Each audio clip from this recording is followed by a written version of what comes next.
مرشد کی بارگاہ میں عرض ہے کہ اگر کوئی لوٹا ہوا مال ہو، جیسے چوری چکاری کا مال ہو، بعد میں معلوم ہو جائے کہ یہ چوری کا مال ہے، کیا وہ اسے واپس کرنا پڑے گا، لوٹانا پڑے گا، یا وہ جائز ہے؟ رہنمائی فرما دیں۔ اگر خود چوری کی ہے معاذ اللہ، تب تو توبہ تو فرض ہے اس پر، توبہ بھی کرے، اور جس سے چرایا ہے اس کو دے،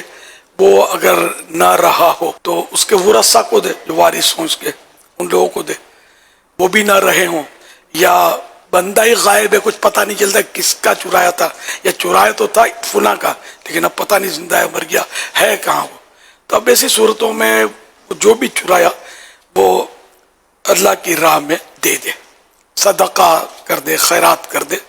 یعنی جن کو جیسے زکوٰۃ ہم دے سکتے ہیں ایسوں کو وہ دے دے، اور ثواب کی نیت نہ کرے، بلکہ ثواب کی نیت ہے بس خطرناک ہے۔ ثواب اس بات پر ضرور ملے گا اس کو کہ اس نے حکم شریعت پر عمل کیا،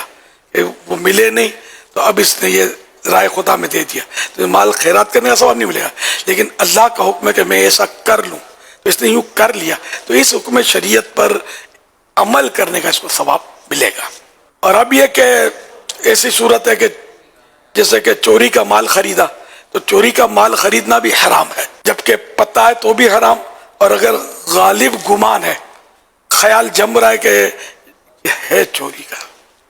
اب چوری کر رہا ہے، اس کا خیال جم گیا تو اب بھی اس کا لینا جائز نہیں ہے۔ اچھا، اب ایسا مال خرید لیا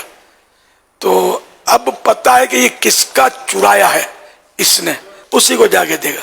اور اگر یہ پتہ نہیں ہے کہ اس نے کس کا چرایا ہے مگر ہے چوری کا مال، تو اب یہ چونکہ یہ تو پیمنٹ بھی کر چکا ہے تو یہ اب اس مال کو صدقہ کر دے، خود استعمال میں نہ لائے، اس کو نہیں دے گا، یہ ورنہ دوسرے کو بیچ دے گا، اس حکم شریعت پر عمل کرے گا، اس کو شریعت پر عمل کرنے کا ثواب ضرور ملے گا اللہ کی رحمت سے۔ ہمارے ہاں تو باقاعدہ چور بازار ہوتے ہیں، مخصوص ایسے علاقے ہوتے ہیں بدقسمتی سے، چور بازار نام بھی بعض جگہ کا ہوتا ہے، تو یہ بھی ہے ایک بزنس، اللہ پاک اس سے بچا ہم کو،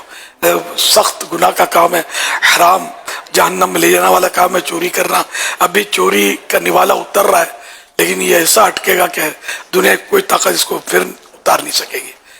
یہ سب انگارے ہیں، آگ ہیں، جو جیتے جی نہ بھی پتہ چلا تو مرنے کے بعد پتہ چلے گا۔ بہرحال یہ کہ چوری ڈکیتی یہ بظاہر آسان لگتا ہے، حقیقت میں یہ بہت خطرناک ہے، دنیا بھی برباد ہے، آخرت میں بھی تباہی ہے۔ آدمی حلال کھائے کم کھائے، بچوں کو کھلائے کم کھلائے، حلال کا کھلائے، حرام کا نہیں۔